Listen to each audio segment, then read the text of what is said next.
Very, very close. Now we just put a cylinder around here and cut it. It looks like the radius is 18. So do I have midpoint turned on? Yes, I do. I'm going to grab a circle,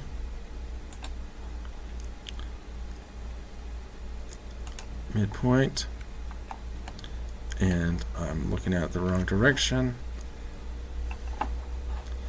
I am going to, let's see where top. I'm going to do a left or a right. There we go. For the coordinate system. So now C, enter. Midpoint, yes. Radius was 18, enter. Okay, I'm going to do a push-pull on this. Let's see if it works this time.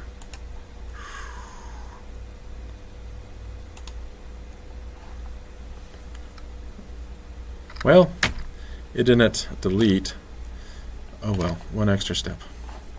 So now subtraction. I'll subtract this, enter, from this, enter. Whew, we're done. Did you see that? We are totally done.